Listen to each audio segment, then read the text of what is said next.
Perfeito. Aí a gente, agora eu tenho uma polêmica recente. Mais uma bomba aqui. Tá um campo minado. Eu trago bombas, né? Isso é importante. Ai. Mas você sabe se realmente a Covid-19 afeta, né, o sistema nervoso central? Ou se são as vacinas? Ou se são os dois em conjunto? Porque tem se discutido muito sobre isso aí. É verdade. Né? E uma observação...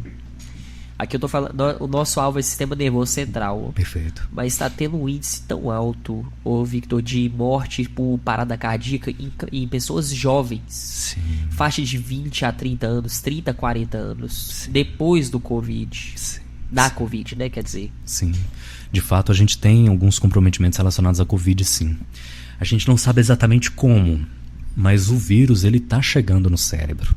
A gente não sabe se é porque ele chegou no nariz, do nariz, porque a gente sente, né, o cheiro. Então existe um nervo no nariz, que é o nervo olfatório, que está ligado lá no meu cérebro. Se ele entra por esse nervo e vai parar lá no cérebro. E o bulbo olfatório, ele está localizado aqui no lobo frontal, que é justamente a área do cérebro mais participativa na atenção, na memória. Então ali é o primeiro local de chegada. O nervo olfatório, que é o nervo que liga o nariz ao cérebro, ele está bem ali nessa área que é responsável pela memória, a atenção. E a gente já viu que depois de Covid muita gente está relatando mesmo, é a síndrome pós-Covid que o pessoal tem comentado, déficit de atenção, não é? Perda de memória. De memória, uma sensação de nublado na cabeça. Por quê? Porque eu não estou conseguindo focar numa coisa ao mesmo tempo. Estou com várias coisas acontecendo ali. É uma pena de verdade. Muita gente já deve conhecer alguém assim ou mesmo sentiu assim, né? Isso. Mesmo? Você já teve alguma coisa assim na família? Tem. A gente está vendo isso cada vez mais e é bem consistente. Não sabemos se é o vírus que chega até o cérebro, mas a gente sabe que ele chega até o cérebro. Não sabemos se pelo nervo olfatório, se é pelo pulmão, e lá do pulmão ele entra nos nervos do pulmão e vai parar no cérebro, ou se é pelo sangue, e o sangue vai no cérebro, mas o fato é que o cérebro ele tem uma barreira hematoencefálica. Ele tem uma camadinha de tecido ali, de células que protegem ele, mas o vírus da categoria da Covid, eles conseguem ultrapassar essa barreira, infelizmente, não é? E o desastre só não é maior porque o vírus não consegue, mas se ele tivesse mais capacidade, mais coisas para trazer, ele conseguia fazer um desastre maior lá. Então assim, em outros órgãos ele também chega, né? O coração que está ali perto, por meio do sangue, quando chega no pulmão, vai passar para os vasos sanguíneos e chegar ao coração. A gente está vendo muitas, a síndrome pós-Covid não é só de comprometimentos cognitivos, mas de geral, né, mesmo de muitos comprometimentos em saúde.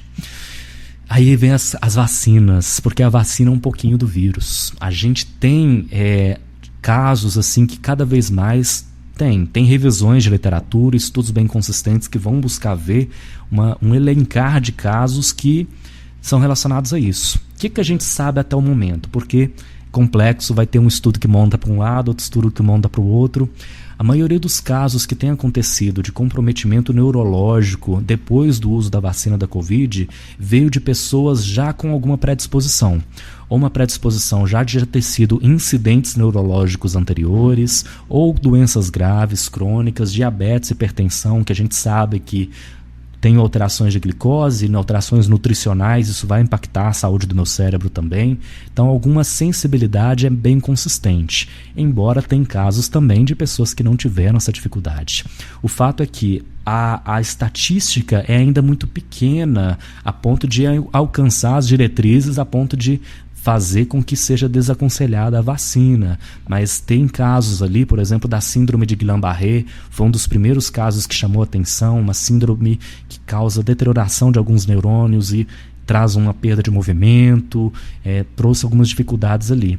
Os casos são muito pequenos e eu fico pensando ali o quanto que a gente tem riscos ali sempre.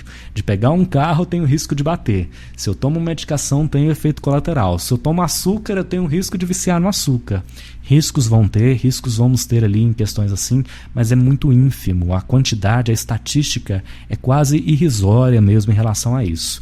Casos ali que vieram são algo que muito mais relacionados a pessoas que tiveram uma predisposição do que propriamente um trazer de forma consistente um risco elevado ali. Então a pessoa está tranquila, é algo que menos de 0,10% de casos ali no total que vão ter algum risco maior de desenvolver algum comprometimento nesse sentido, por causa da presença do vírus, né? Algo nesse sentido.